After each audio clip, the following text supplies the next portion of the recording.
Hi, it's Mike Pangia, and today we are going to focus on French crullers. Now, French crullers, unlike Dutch babies, French fries, English muffins, which all have their country of origin misidentified, French crullers really are French, and they are based on the standard pâté à choux. So I have a little confession to make. For the beginning of this video where I show you pâté à choux and how it's made, I'm going to use the same one that I used for eclairs because it's exactly the same recipe to start. Then we'll get into the differences and how to actually make the French cruller. Alert viewers will notice that when I am spreading the batter in a thin coat on the mixing bowl, I mentioned that it's for eclairs. So you'll have to understand I'm recycling that part of the video, but it's really for French crullers. Here's the recipe for pâté à choux. To start our pâté à choux, we need a full stick of butter, 1/4 pound, and I like to cut it into a few pieces so it'll melt quicker and more uniformly. I'm going right into the saucepan so we don't have to dirty another bowl. Now we'll need 1/2 cup of water. So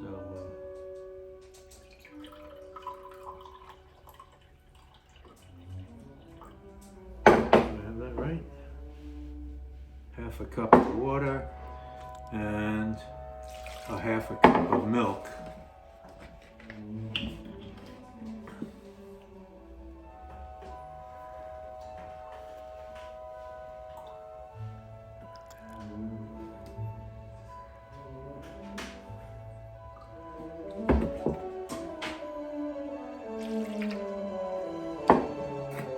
Then 2 tablespoons of sugar.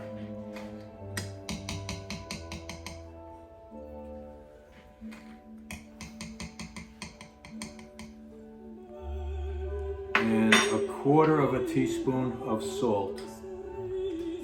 Oh, let's take a vote. Does that look like 1/4 teaspoon? I think it is. Okay, close enough.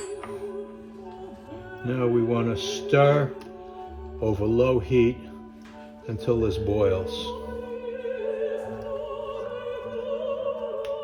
Okay, our mixture is boiling, so we're going to take it off the heat and add our cup of flour all at once. Just dump it on in there.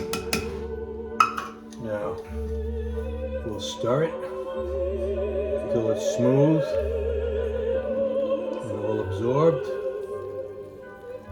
Now we'll move it back onto low heat for 2 or 3 minutes.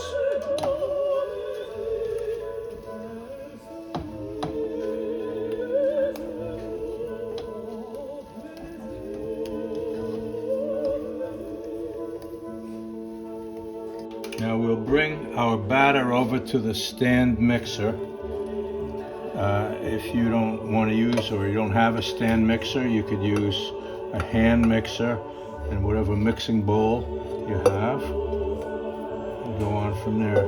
What we want to do is take the batter and press it into a thin layer along the bottom and sides of the mixing bowl so that we can have as much water as possible evaporate. Now the water was our friend to help emulsify the egg and the flour and the mixture that we made, but now it has become the enemy because it'll make our dough too soft and pliable when we're trying to form it into the eclair shells.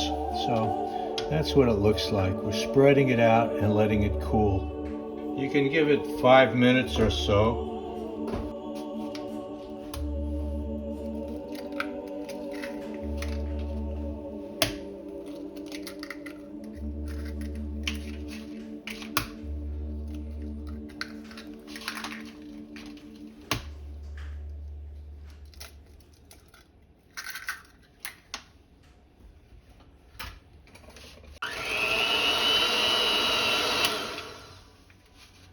Now I'm going to use the paddle attachment on my stand mixer.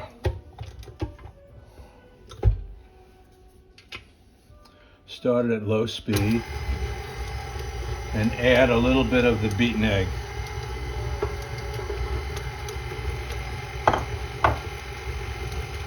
After 30 seconds or so, I'll add a little more. What I'm watching for is for this dough, this batter, to become smooth and silky and have a little bit of a gloss to it, a little bit of a sheen.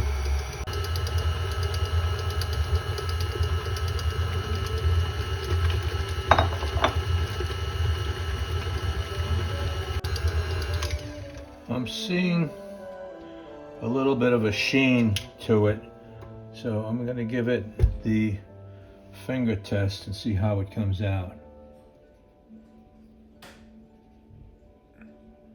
Yeah, pretty good. I made a dent with my finger and it's staying dented, not filling in. I didn't anticipate using all the egg, and I did not. Have probably a half an egg left over. I referred to a French star tip, and here's what it looks like. It's basically a little cone, and the end of it has teeth like saw teeth. So that'll make the ridges in our pastry. I'm going to insert it into my pastry bag. Now you could use a round tip if that's all you have.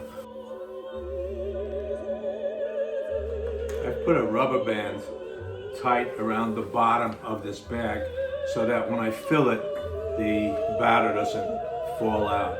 And now I have this flour vase, which happens to be a good height to hold my pastry bag while I fill it.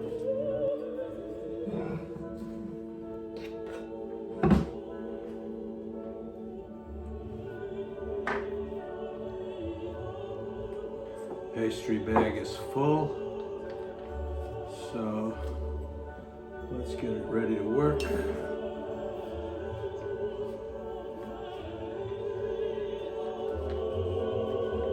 I have a clamp here that I'm going to put across the upper part of the bag where the batter is so that it doesn't push back.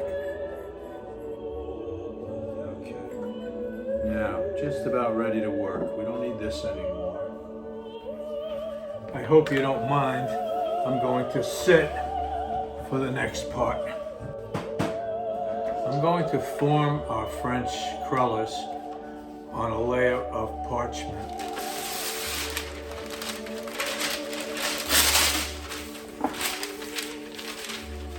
Now, the friction of putting the dough on the paper can cause the paper to shift around. So what I do to prevent that is tape the end of it down.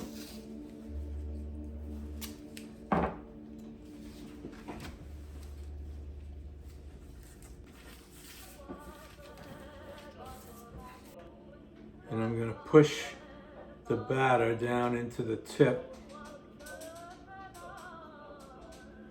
to help it get started.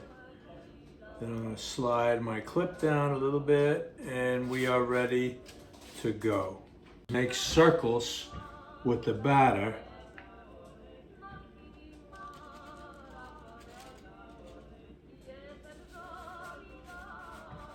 to form our French cruller.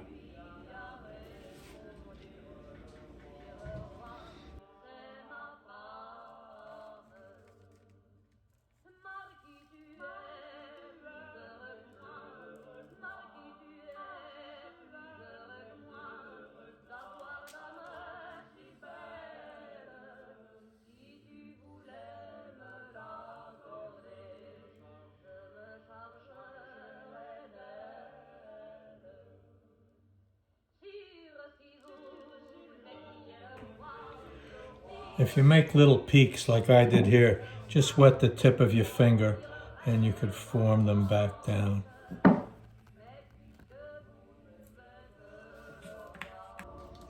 I'm going to cut one of these loose so I could put it straight into the deep fry oil.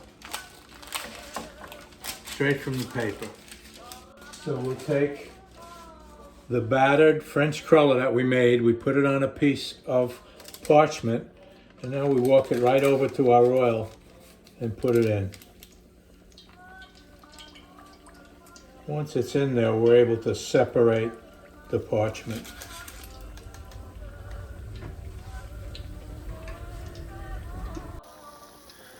That works pretty well, but you have to be sure to bring the cruller to a golden brown color before you take it out. So you have to cook it on both sides. If you don't get it to a golden brown, the inside might not be sufficiently cooked. There's the coloring you want, and I'm ready to take it out and drain it on a paper towel. Now the frosting for French crullers is so simple that you don't even really need a recipe. Take some confectioner's sugar in a small bowl.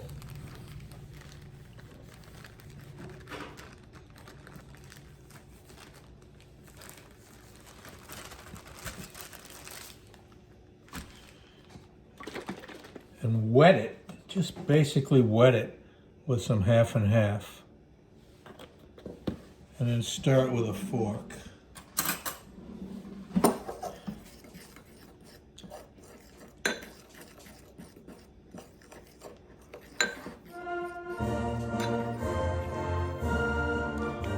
A little bit more. You don't want to overdo it or it'll become too loose. Just a little more. This is starting to look right.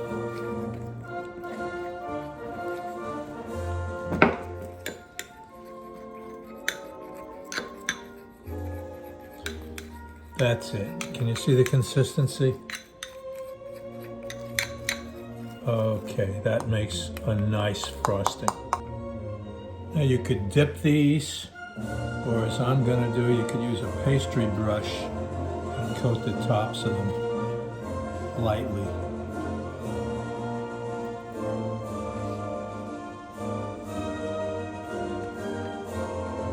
Give the frosting a few minutes to harden up, and then you can serve them. I enjoyed sharing this with you, and I hope that if you haven't done it yet, you will subscribe to my channel. Perhaps more importantly, I'd like you to share it with someone else you think might be interested. Hit the share button. You can give me a like if you like, a thumbs up. If you hate it, give me a thumbs down. What the heck, I can take it. I'm a tough guy. Thank you for watching. It's been great. I look forward to seeing you again next time.